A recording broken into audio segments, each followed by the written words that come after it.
কুরআন কুরআন কুরআন কুরআন কুরআন কুরআন কুরআন কুরআন। আসসালামু আলাইকুম ওয়া রাহমাতুল্লাহি ওয়া বারাকাতুহু। মাহফিল অ্যাপ নিবেদিত পবিত্র কোরআন শিক্ষা কোর্সে প্রত্যেককে স্বাগত জানাচ্ছি। পবিত্র কোরআনুল কারীমে আল্লাহ রাব্বুল আলামিন বলেন, ওয়ারাত্তিলিল কোরআনা তারতিলা, তোমরা পবিত্র কোরআনুল কারীম তারতিলের সাথে ধীরস্থিরতার সাথে তেলাওয়াত করো। এই পবিত্র কোরআনুল কারীম শিক্ষা করা আমাদের জন্য সবচেয়ে বড় অর্জন, এবং এই পবিত্র কোরআনুল কারীম পড়তে উদ্বুদ্ধ করা আপনার প্রিয়জনের জন্য সর্বশ্রেষ্ঠ উপহার। আল্লাহ রাসূল সাল্লাল্লাহু আলাইহি ওয়াসাল্লাম হাদিসের মধ্যে বলেন, খায়রুকুম মান তাআল্লামাল কোরআনা ওয়া আল্লামা, তোমাদের মধ্যে ওই ব্যক্তি সর্বোত্তম যে পবিত্র কোরআনুল কারীম নিজে শিক্ষা করে এবং অন্যকে শিক্ষা দেয়। এই পবিত্র কোরআনুল কারীম আমরা নিজে শিক্ষার মাধ্যমে এবং অন্যকে শেখানোর মাধ্যমে হতে পারে এটা আমাদের জন্য সদকা জারিয়া। এই সদকা জারিয়াটা হতে পারে কিয়ামতের কঠিন ময়দানে আমাদের নাজাতের উসিলা।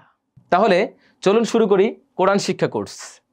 প্রতিদিন 10 থেকে 15 মিনিট সময় ব্যয় করে 30 দিনে আপনি পবিত্র কোরআনুল কারীম শিখতে পারবেন ইনশাআল্লাহ। কোরআনের নিয়ম কানুন শেখার পাশাপাশি আমরা পবিত্র কোরআনুল কারীম থেকে আপনাদেরকে উদাহরণ দেখাবো এবং পবিত্র কোরআনুল কারীম শিখব।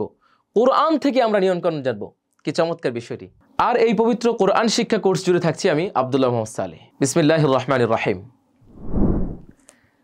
প্রথমত আমাদের স্ক্রিনে দেখা যাচ্ছে পবিত্র কোরআন শিক্ষা কোর্স ইলম অর্জনের জন্য আল্লাহর কাছে দোয়া। পবিত্র কোরআন শিক্ষার কিছু আদব রয়েছে, আর এই আদব আমরা প্রথমেই আল্লাহ তাআলার কাছে দোয়ার মাধ্যমে আদবটুকু আদায় করে নিব। আমরা পড়ব, আমার সাথে সাথে আপনারা পড়বেন, রব্বি জিদনি ইলমা রব্বি ইশরাহ লি সাদরি ওয়া ইয়াসসির লি আমরি ওয়াহলুল উকদাতাম মিন লিসানি ইয়াফকাহু কওলি। আমরা আল্লাহর কাছে দোয়া করব যে আল্লাহ আপনি আমাদের মেধা শক্তি বৃদ্ধি করে দেন। আল্লাহ আমরা যেন পবিত্র কোরআনুল কারীম সঠিকভাবে শিখতে পারি সেই তৌফিক আল্লাহ আপনি আমাদেরকে দান করুন। আমরা প্রথমত আল্লাহর কাছে দোয়া করে নিব। রাসূল সাল্লাল্লাহু আলাইহি ওয়াসাল্লামের শানে আমরা একটু দুরূদ পড়ে নিব। আল্লাহুম্মা সাল্লি আলা মুহাম্মদ ওয়া আলা আলি মুহাম্মদ কামা সাল্লাইতা আলা ইব্রাহিম ওয়া আলা আলি ইব্রাহিম ইন্নাকা হামিদুম মাজিদ। আল্লাহুম্মা বারিক আলা মুহাম্মদ ওয়া আলা আলি মুহাম্মদ কামা বারাকতা আলা ইব্রাহিম ওয়া আলা আলি ইব্রাহিম ইন্নাকা হামিদুম মাজিদ। আমরা মূল ক্লাসে চলে যাচ্ছি। প্রত্যেকটি ভাষা জানতে, প্রত্যেকটি ভাষা শিখতে অবশ্যই অক্ষরের প্রয়োজন। বাংলাতে বলা হয় অক্ষর, ইংরেজিতে বলা হয় লেটার, আর সেটা আরবিতে বলা হয় হরফ। তো আমরা প্রথমে জানি হরফ কাকে বলে। আরবি বর্ণমালার অক্ষরগুলোকেই হরফ বলে। আরবি হরফের যে অক্ষরগুলো আছে এই অক্ষরগুলোই হচ্ছে তার বর্ণমালা। দ্বিতীয়ত হরফের সংখ্যা। আরবি হরফের মোট সংখ্যা হচ্ছে 29টি। তো এই 29টি হরফ নিয়েই আমাদের কোরআনুল কারীম শিখা। এই হরফ যদি আমরা না জানি তাহলে কখনোই পবিত্র কোরআনুল কারীম আপনি শিখতে পারবেন না। এই বর্ণমালাগুলো দিয়েই শব্দ বাক্য শেখানো হয় এবং আমরা শিখতে পারি। এখন আমরা আরবি হরফের সাথে পরিচিত হব ইনশাআল্লাহ। প্রথমেই দেখতে পাচ্ছেন আলিফ। এই বর্ণটার নাম বলা হয় আলিফ। আরবি হরফের প্রথমে হচ্ছে আলিফ। এই অক্ষরটি সব সময় সোজা থাকবে। আলিফের পরেই আছে বা। এই বাতে থাকবে দুই দিক দিয়ে দুইটা কোণা থাকবে এবং বাতে নিচে ফুটা থাকবে, আর এই ফুটাটাকে বলা হয় নুক্তা। এই ফুটাটাকে আমরা নুক্তা বলে চিনি। তো এই নুক্তা থাকবে। তো বা, তা এবং সা এই তিনটা হরফ, তিনটা শব্দ, তিনটা বর্ণ একই রকম এবং তার নুক্তাগুলো আলাদা আলাদা। এরপরে দেখেন সার পরে আছে জিম, হা, খ। এই তিনটা বিষয় কিন্তু একই রকম দেখা যাচ্ছে। আমরা তিনটা একই রকম দেখতে পাচ্ছি। যেমন জিমতে ফুটা আছে, নোক্তা আছে, হাতে কোনো নোক্তা নেই এবং হাতে উপরে নোক্তা। তো আমরা এই তিনটা বিষয় একসাথে দেখতে পারি যে যখন উপরে থাকবে একটা ফুটা তখন আমরা মনে করব এটা খ, যখন কোনো ফুটা থাকবে না তখন আমরা মনে করব এটা হা, আর যখন দেখব নিচে নোক্তা আছে তখন এটা আমরা মনে করব জিম। খার পরে আমরা দেখতে পাচ্ছি এখানে আছে দাল, দাল, জাল। এই দুইটা আবার একই রকম। যখন এটার উপরে কোনো ফুটা থাকবে না তখন মনে করবেন এটা অবশ্যই দাল, আর যখন ফুটা থেকে যাবে তখন মনে করবেন এটা দাল। রা এবং জা এই দুইটাও সেম একই রকম। আপনি যখন দেখবেন উপরে নোক্তা আছে তখন এটা হবে জা, আর যখন নোক্তা থাকবে না তখন এটা হবে র। এরপরে দেখেন সিন, শিন। এই দুই বর্ণগুলোটাও একরকম, সিন এবং শিন। আপনি যখন এই সিনটা দেখবেন কোনো ফুটা থাকবে না, উপরে কোনো কিছু থাকবে না, নিচেও কোনো কিছু থাকবে না, তখন এটা মনে করবেন অবশ্যই এটা সিন, আর যখন উপরে ফুটা থাকবে, 3 ফুটা থাকবে তখন এটা হবে শিন। এরপরে দেখি আমরা সদ এবং দদ। এই দুটো আবার একই রকম। সদের আপনি নিয়মটা দেখছেন, এখন সদের উপরে যদি একটা নোক্তা দিই তাহলে এটা দদ হয়ে যায়। এই অবশ্যই আমি বলেছি এটা কিন্তু একটা ফুটা, আর এই ফুটাটার নামই হচ্ছে নোক্তা। এরপরে দেখেন এখানে আছে ত এবং জ। এই দুইটা আবার একই রকম। এরপরে দেখি আমরা আইন গাইন, এটা আবার একই রকম। আইন গাইন, আইনের উপর ফুটা নেই, গাইনের উপরে ফুটা আছে। এরপরে দেখেন এখানে আছে ফা, ফা এবং কফ, এই দুইটা আবার একই রকম।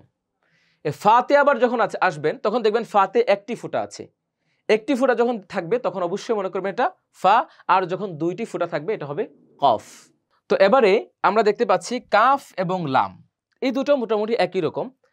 এখানে দেখেন লামটা যখন আমি লিখবো, এখানে যদি একটা হামজার মতো চিহ্ন দিয়ে দিই মধ্যে, তাহলে এটা হয়ে যাচ্ছে কাফ। এই দুটো একরকম। এখন মিম, এই মিমটার কোনো রূপ অন্য কোনো রূপ হয় না এখানে, কারণ মিম আমরা দেখতে পাচ্ছি সে একাই বসে আছে, মিমটা একাই। এই চিহ্নটা যখন দেখবো এইভাবে যখন লেখা থাকবে আমরা মনে করবো যেটা মিম। তারপরে দেখেন নুন, এই নুন আবার কিছুটা ওইটার মতো হয়ে যায়, বা তা সা এই তিনটার মতো হয়ে যায়। এটার উপরে যদি আমরা একটা নোক্তা দিই তাহলে এটা নুন হয়ে যাবে। ওয়াও, ওয়াও এটা আলাদা অক্ষর, ওয়াও এটা অন্য কোনো সাথে মিল নাই, ওয়াও আলাদা, সম্পূর্ণ আলাদা। যে কোনোভাবে শিখেন ওয়াও অবশ্যই আলাদা থাকবে। এরপরে হা, হাটাও ঠিক ওই রকমই থাকবে। তারপরে দেখেন হামজা, এই হামজাটা আবার এখানে যেভাবে হামজা আছে, হামজা আরেকভাবে হয়, যখন আলিফের উপর আমি জবর জের অথবা পেশ দিব তখন এটা হামজা হয়ে যাবে। তারপরে হচ্ছে ইয়া, ইয়াও এটা আলাদা, ইয়ার কোনো অন্য কোনো রূপ হয় না আপাতত। আমরা যখন হরফের রূপে যাব, স্থান যাব, মোরাক্কাবে যাব, তখন দেখতে পারবো ইয়া অন্যরূপ হয়েছে। তো আমরা হরফের পরিচয়টা জেনে নিলাম। প্রথম হচ্ছে আলিফ, দ্বিতীয় হচ্ছে বা, তা, সা, জিম, হা, খ, দাল, জাল, র, জা, সিন, শিন, সাদ, ضاد, ط, ظ, আইন, গাইন, ফা, কফ, কাফ, লাম, মিম, নুন, ওয়াও, হা, হামজা, ইয়া। আমরা প্রথমত জেনে নিলাম হরফের পরিচয়। এবার আমরা যাব হরফের উচ্চারণে।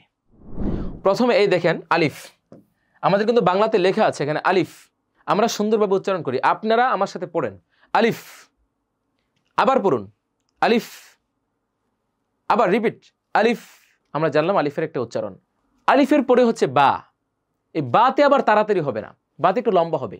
যেমন এই যে আলিফ যখন আমরা পড়ে ফেললাম, এবার আমরা আসি বা, এই দেখেন বা, বা লেখা আছে কিন্তু বাংলাতে লেখা আছে, আপনার উচ্চারণ সহজ করার জন্য আমরা বাংলাতে লিখে দিয়েছি বা, বা, বা আলিফ জবর বা। আমাকে কপি করুন, আমি যেভাবে বলছি আমার ঠোঁটের দিকে তাকান, আমার মুখের দিকে তাকান, তাকিয়ে দেখে পড়ুন বা, আবার বা। আপনার কিন্তু হচ্ছে, মাশাআল্লাহ, খুব ভালো হচ্ছে, আপনি পারছেন। আবার বলুন বা, আমরা দেখতাম বা। ঠিক তারপরে বার পরে হচ্ছে তা, বা যেভাবে করে উচ্চারণ করেছেন ঠিক তাটা ওই রকমই হবে। তা আলিফ জবর তা, তা, বা, তারপর হচ্ছে তা, আপনি উচ্চারণ করুন তা, আবার রিপিট তা। একটু জোরে আওয়াজে পড়ুন, লাউডলি পড়ুন। লাউডলি পড়লে কি হবে, আপনার মুখের জড়তাটা কেটে যাবে। তা, আবার পড়ুন তা। তারপরে যে সা, সার উচ্চারণও ঠিক এরকমই। আমরা কিন্তু পরিচয় জেনেছিলাম যে অক্ষরগুলো একই রকম। এই সাটা আমরা এভাবে পড়বো সা, সা আলিফ জবর সা, আবার পড়ুন সা। আপনি চেষ্টা করেন যে আমার উচ্চারণগুলোর মতো আপনার উচ্চারণ হয় কিনা, আপনি চেষ্টা করুন, বারবার পড়ুন সা। সার পরে আমরা দেখতে পাচ্ছি এখানে জিম এবং হা, জিম, আমরা জিম লিখলাম। তো জিম যখন লিখলাম দেখেন তিনটা শব্দ লাগলো, তাহলে এখানে একটু আবার মদ হয়ে গেল জিম। আপনি আমার সাথে সাথে পড়ুন জিম, আবার বলুন জিম, আপনারটা হচ্ছে, আপনি পারবেন। জিম, শেষ, আমাদের জিম শেষ। এবার আমরা দেখি হার দিকে তাকাই, আমরা হা, হাটা কিভাবে বলবো? হাটা আবার ওই বা আর তায়ের মতো উচ্চারণটা হয়ে যায়। কিভাবে দেখেন, এই যে হা আলিফ জবর হা, হা আমার মতো হাটা, আপনি এই যে গলার কণ্ঠনালীর মধ্যভাগ থেকে উচ্চারণ করুন, আমার দিকে তাকান হা, আবার পড়ুন হা, হা না, হা না, আপনি হা উচ্চারণ করতেছেন, আপনি উচ্চারণ করুন হা। আপনার এই যে গলাটা, গলার মধ্যখানের যে কণ্ঠনালীর যে মধ্যখানের অবস্থানটা ওইখান থেকে উচ্চারণ করুন হা। তারপরে আমরা দেখছি খ, খ উচ্চারণ করুন আপনি খ আলিফ জবর খ, খর সাথে এক আলিফ লম্বা খ। তারপরে চলে যাই আমরা দাল, এই দাল, দাল লিখতেও এই তিনটা শব্দ প্রয়োজন, দাল, দাল, ঠিক ওইরকম সেম। দাল একটা ফুটা যখন দিব তখন হয়ে যাবে দাল, দাল। আপনি পড়ুন, আমার সাথে সাথে পড়ুন দাল। এবার আমরা দ্বিতীয়টা দাল, জুড়ে একটু লাউডলি পড়ুন দাল। এরপর আমরা চলে যাই দাল এবং জাল, দুইটা একই রকম হয়ে গেল। র এবং জা, ওই দুইটা আবার একই রকম, আমরা দেখি এখানে র র রর সাথে একটা আলিফ দিলাম, আবার জবর দিলাম, র। একটু টেনে পড়ুন, র। আবার পড়ুন, র। তারপরে হচ্ছে জা, রর মতো ঠিক সেম জা, জা জা। আবার পড়ুন, জা। তারপরে সিন আর শিন ঠিক একই রকম, দেখতে যেমন ঠিক পড়তেও তেমন।